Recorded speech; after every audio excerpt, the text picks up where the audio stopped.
Sige, talakayin po natin itong Hebreo 8, no? Ito yung ginagamit nilang salin na gusto nila, katulad ni Halike. Yung sinabi daw, tungkol sa anak, ang iyong luklukan, O Diyos. Ayan. Karandiritsahang tinatawag daw yung anak na Diyos siya. Na ang iyong luklukan, O Diyos. Pagdating sa English, thy throne, O God. Yan yung translation na ginagamit ng mga nagtuturo na si Kristo ay Diyos. Pero alam po ninyo, hindi lang naman yan ang translation ng Hebreo 1:8. Meron ding saling ganito, mababasa niyo po sa Revised English Version. But of the Son, it says, pagka yung pong termino sa English version or sa Tagalog ay naka-italic, iyan po ay walang katubas sa Greek. Asinin niyo, your throne is God forever and ever. Dito mapapansin niyo, hindi na tinatawag na sa pagkakasali niyan, hindi tinawag na Diyos yung anak. Ayan yung gusto nilang translation. Direct daw na kinakausap ang iyong luklukan, O Diyos. Ayan. Pero hindi lang yan ang pagkakasali niya, kundi meron din ito. Your throne is God. Diba? Ang Diyos ang iyong trono. Ayan. Dito naman sa Maupat Translation, ang nakalagay din, God is your throne, or God is thy throne. Ang Diyos ang iyong trono.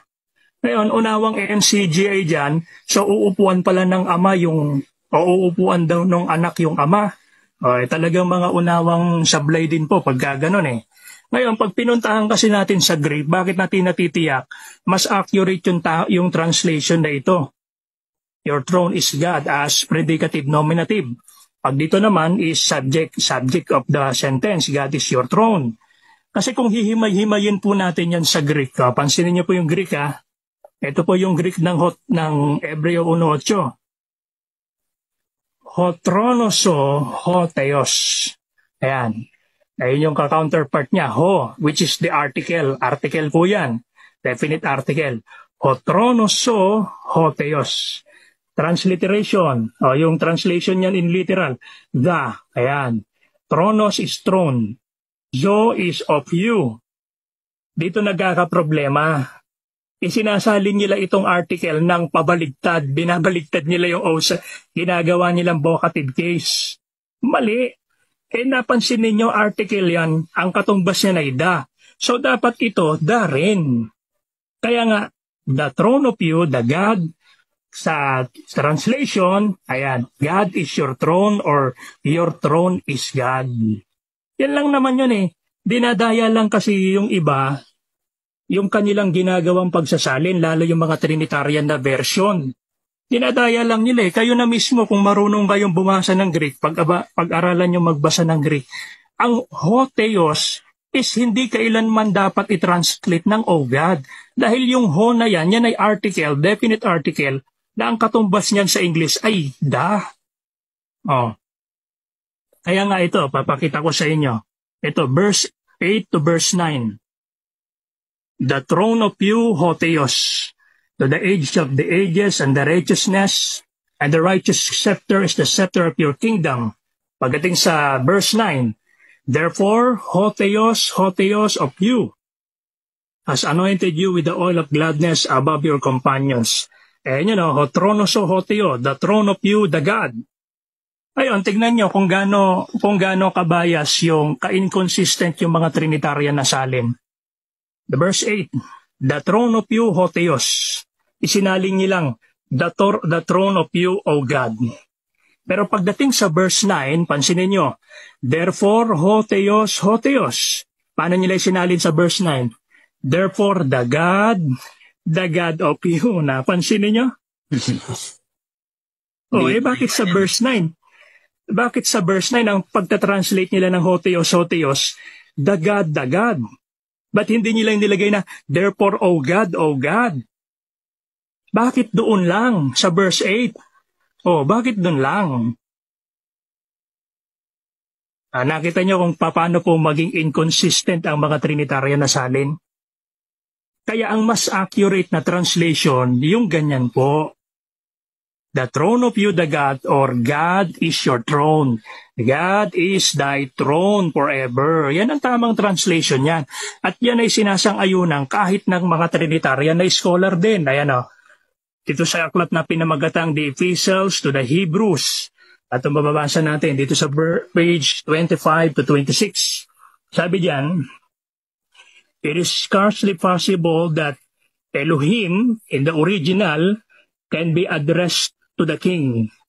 The presumption, therefore, is against the belief that Hotheos, so yun na, yung binabanggit natin sa Hebrews 1:8, is a vocative in the Septuagint or yung LXX. Thus, on the whole, it seems that best to adopt in the first clause the rendering God is thy throne or thy throne is God. That is, thy kingdom is founded upon God, the immovable rock. O kahit na yung mga Trinitarian na scholar, alam nila namang anang mas accurate na translation ng Hebrews 1:8 ay God is your throne.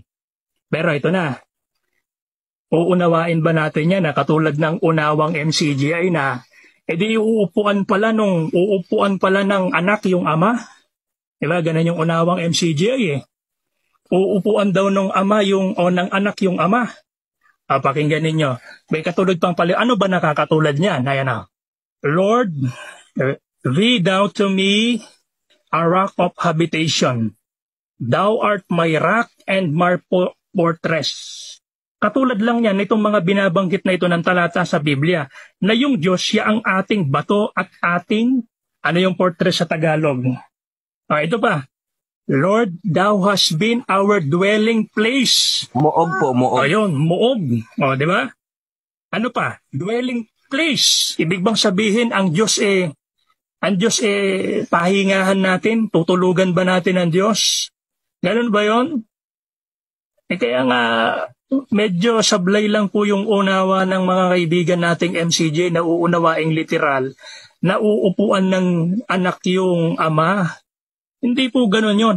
Nakakatulad lang din yan katulad yan ni Pag-ibig. Ang trono ni Kristo ang ama, maiwas lang na Diyos si Kristo. Tingnan yung unawa, MCGI po yan.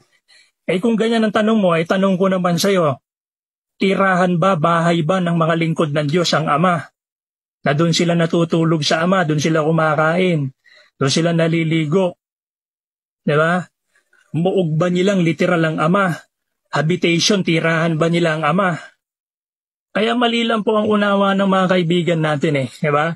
Yun lang po ibig sabihin yan. Ang mas proper translation ng Hotronos o Hotheos is yung as subject or predicative nominative na God is thy throne or your throne is God. Yung saling, yung luklukan o Diyos, mali po yan. Dahil yung terminong O na yan, walang katumbas yan sa Greek. Ekis yan, ekis. Ang tama dyan, dagad. Dagad ang tama.